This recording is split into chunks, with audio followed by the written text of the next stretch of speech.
Okay guys, who wants to see a turbocharged B15 Lsx crate motor with a change in the AR on the hot side?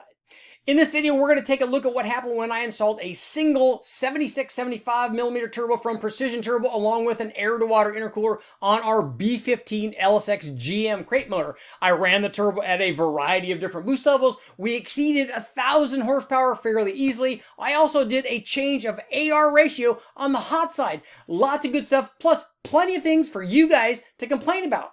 Let's get started.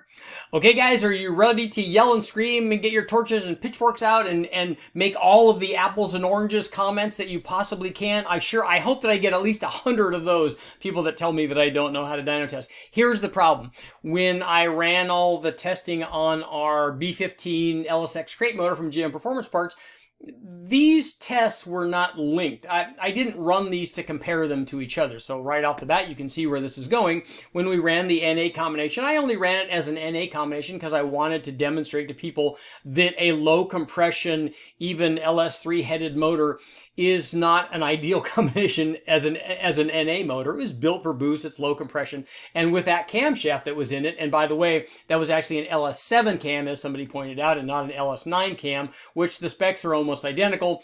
The power output, the power difference between those two cams is nothing. They make exactly the same power if you run them both with a 1.7 rocker. So there's really no change in the cam designation. It's just, it actually is an LS7 cam, at least according to the part number. So that won't change anything.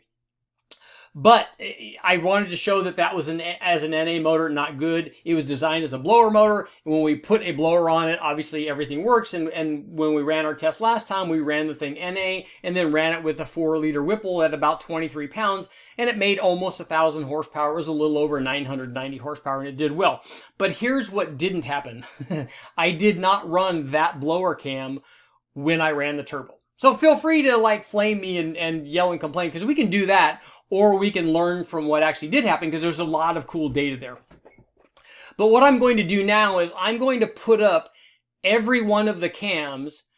I'm going to show you the specs on all of the cams up on this up on the channel here, and show you the difference between all the cams that we ran, NA, supercharged, and turbocharged. Because when we ran the turbo motor, as it turns out, we ran a Brian Tooley Racing Stage 3 turbo cam. So I'll put all the specs up here, and I want you guys to look at the specs. But more importantly, after you look at the specs of those cams, I want you to tell me the following thing. Here's my question. Which one of these cams, if we put a turbo on this B15 combination, if we put a turbo on this thing, which one of these cams, if we put in this case, we ran a 76-75 Precision Turbo that's capable of about 1,200 horsepower. Let's say it's a 1,200 horsepower turbo. Which one of these cams, there's obviously a big difference in specs between these, and there's obviously a big difference in power, at least NA power. Which one of these cams would allow us to top out to make as much power as that Precision 76-75 Turbo could possibly do? Which one of those cams? So go ahead, I'll wait while you guys are deciding, while you guys are answering. I'll give you the 5-second rule here. Do. So which one of these cams? Did you pick the big blower cam, the turbo cam, one of the comp NA cams, maybe the stock cam? Which one of you think, well, which one would you choose to make the most power out of that turbo? The answer actually is all of these cams will do that. And I did not run the blower cam because every cam isn't a turbo cam. Every cam is a turbo cam, and that's my point here with putting these all up here.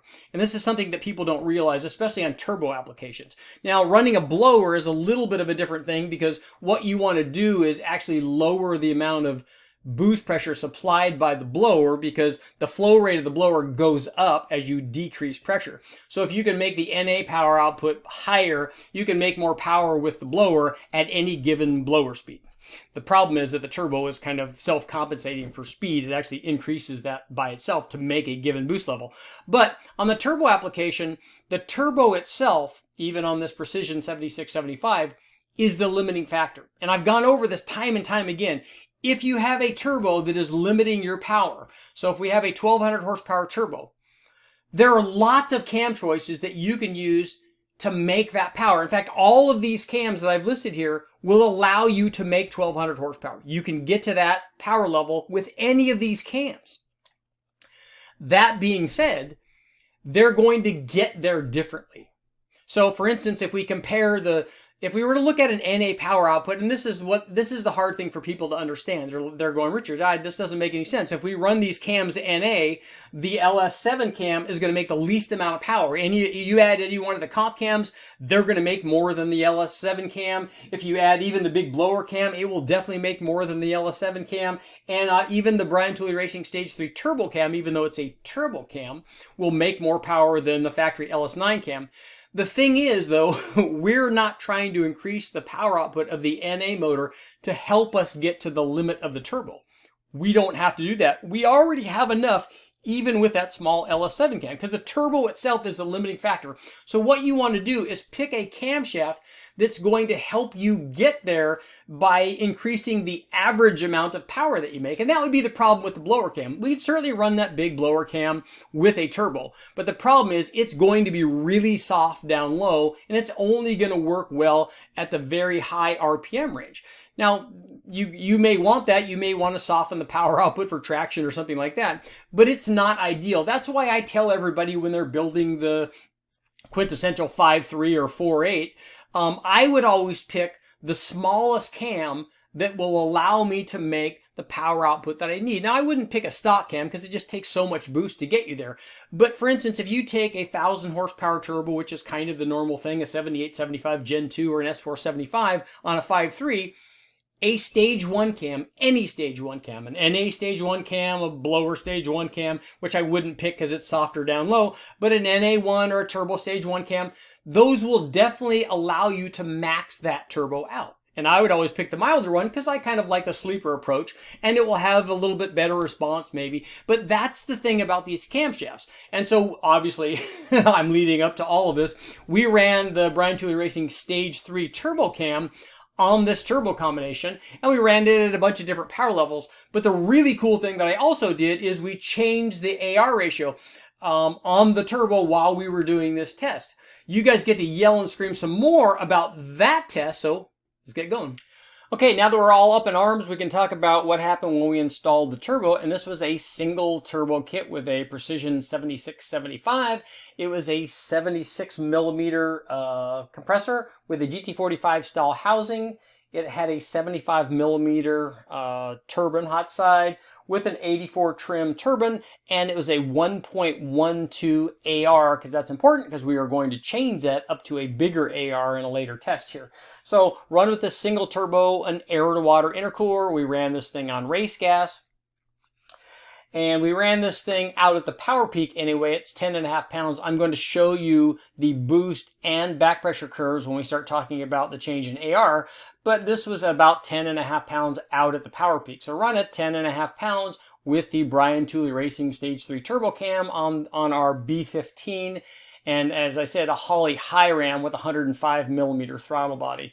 So this thing made 836 horsepower at 10.5 pounds. So already you should probably figure, you should already be doing the math. Hey, that's making a lot of power at not very much boost. Yes, it's making a lot more because a turbo will almost always, well, it will always make more power than a supercharger at any given boost level, because there's no parasitic loss associated with driving the supercharger. So the parasitic losses associated with driving any supercharger, doesn't matter what it is, are much, much higher than any sort of loss that you might get from a lot of the blower guys who say, yeah, but what about the back pressure on turbo? Okay, let's say that there's loss from back pressure. And in this case, we're going to show you what the back pressure is. But there might be a little bit of loss there, but it's not even close to what the parasitic loss is from driving a blower. Blowers are great. They work really well. And as you can see here from the torque curve, and I'll be able to show you on the boost curve, this thing had kind of immediate response, certainly in the 3,500 RPM range where we kind of started this load. And I know everyone wants me to have this down at 800 RPM so you can see what the response rate is. But since the fact that we had, full boost at this RPM, the single turbo on this application was sized fairly well, and it was working very well. But here's what happened when we went up in boost. This was about 14.5 pounds out at the peak, and it was higher at the torque peak and down below. And again, I'll show you the boost curves. But at 14.5 pounds, we're at 951 horsepower. So it did well. and 891 foot-pounds of torque. And as you can see, as we go up in boost, it's just going up basically everywhere. And our final run was to run it out at 19.5 pounds. And again, more and more power. 1,083, and torque was up at 979 foot-pounds torque. We had a little bit of a load in here that was where the spike was a little bit higher, 990 foot-pounds. But again, we even at the higher boost levels, we had full boost at this load-in point. As a matter of fact, the dyno was struggling a little bit. Maybe an adjustment on the dyno could have loaded that thing down a little bit lower, but it's almost 1,000 foot-pounds in that range, and that's, you know, that's quite a bit of power. Now, I want you to note here on the descriptions for these, when we went to 19.5 pounds, we also did a change in AR. And the reason that I did that, not because I was wanting to do an AR test. As a matter of fact, this is kind of a secondary thing, and we'll talk about that in just a minute when we start looking at the boost and back pressure curves. I just saw that it had high back pressure because we were monitoring the back pressure when we did this. And I wanted to decrease that to see what would happen so that we could bring the back pressure down and hopefully get the power up. But what's happening really here on this 7675 at this power and boost level is we're getting up. There might only be like another 100 horsepower, let's say, left in this turbo. The other thing we're kind of fighting is, once again, this was done a while ago, and this was done with a manual wastegate controller and not an electronic boost controller. And we'll talk about that when we look at the boost curve. So let's check out the boost curves. But obviously we're making a lot more power with the turbos, even at a lower boost pressure. I mean, this is making quite a bit more power at 4 pounds less boost than the blower does. So again, that's not surprising if you take a look at the other tests where I ran the modular forward motor, where we ran it with a roots blower and a twin screw and a centrifugal and a turbo, all at the same boost, same air fuel, same timing. You can see that there's a sizable difference in the amount of power that turbos will supply because they don't have that parasitic loss. So now let's check out the boost curves. So now that we've taken a look at the power outputs of our turbo B15 crate motor at various boost levels, let's take a look at the boost pressure. And like I like to do, and I did on this one, we monitored both the boost pressure and the back pressure in the exhaust, and that's the back pressure before the turbo, not after the turbo. So if you take a look at these two curves, the flat-ish curve is the boost pressure curve, and that started out 11.3 pounds, rose to a peak of 12.2, and then all the way out here at the top at 6,500, dropped down to 10.5. Again, this is with a manual wastegate controller. So with an electronic controller, we might be able to have that thing be perfectly flat, which would be desirable, but I did not have that on this test. I only had the manual controller. So the problem is that back pressure plays a part in the shape of the boost curve because it's working on opening the gate if you have a lot of back pressure, and the bleed valve doesn't compensate for that. So we get what we get when we have the manual controller. All we can do is raise it or lower it, basically. So this was with, 10.5 pounds out at the power peak, and we had a maximum of 17.2 pounds of back pressure. So at 10 pounds boost, we had 17 pounds of back pressure. So that's what happened. And if we take a look at what happened when we went up in boost to our 14.6 pounds of boost, we had higher boost. We started out at 16 pounds, rose to a peak of 17.5, and then dropped down, had a falling boost curve, just like with the lower boost level, to 14.5 pounds. Now we also had higher back pressure because we had higher boost pressure. Back pressure rose to a peak of 23.4 pounds. So we went up in boost pressure, went up in back pressure. No big revelation there. Here's the interesting thing. We went up in boost pressure once again. We went up to, this one was at about 19.5 pounds. I'll show you where we're taking a look at. This is at, our boost pressure curve was falling like these others. We started out at a high of like 25 pounds, and then it fell off down to about 19.5 pounds out here at 6,500. We had a peak back pressure of 33.5 pounds, which, that's fairly high, but what I want to look at is the relationship between the three. But before we do that, I didn't do a direct back-to-back test on the AR change, because we went up when we went up to this higher boost level, I also made a change from a 1.12 AR hot side on our 76, 75 millimeter turbo to a 1.26. Now again, unfortunately, I didn't do a back-to-back test at the same boost level to show you what the drop in back pressure is, but we see something interesting here, and if you're a turbo guy, it should be immediately apparent from these three different boost pressure, back pressure relationship curves. If you're a turbo guy, you should be able to immediately spot this. If you're new to turbos, this will be really good information for you. This will be a kind of a learning curve. This will be something that you can take with you. And when you look at data, obviously presented graphically here, you can get a fairly good idea of, you can figure out really cool information once you understand what you're looking at. So I'll give you a hint here. I was going to let me know if you know what it is, if you know what I'm talking about. What is the big thing that we saw here when we went up in boost and changed the AR? What is the thing that we're looking at? I'll give you a hint. Look at where the crossover is between boost pressure and back pressure. So on the lower boost level, the crossover was between 4,900 and 5,000 RPM. That's where the back pressure started being higher than the boost pressure. So when we went up in boost without changing the AR, the same thing happened. Same point. It's within 40 or 50 RPM, so it's just a variation between one run and another run. But basically, it's exactly the same. The crossover point is identical. When we went up in boost and also changed the AR from a 1.12 to a bigger 1.26, we now changed the spot where the crossover between boost pressure and back pressure was. But, and here's the thing that the turbo guys should understand, is that it actually started making more back pressure earlier. And that should be exactly the opposite. So why is that, or how is that even possible? Because if you look, the crossover point was all the way down at between 44 and 4,500 RPM. Now, ideally, it would be great, like on my Bonneville Civic, we had less back pressure than boost pressure. That's because we had a good-sized turbo on a fairly small motor, and we never got to the point where we were making as much back pressure as boost pressure. Now, in a Bonneville application, we really didn't care about response, so that would be something to consider is when you don't have a lot of back pressure, it usually goes in line with response. And on our B-Series motor with a big, I think we had a 72 millimeter turbo on there, and we were only running about 500 or 520 horsepower at the tire on that thing, about 16 or 17 pounds.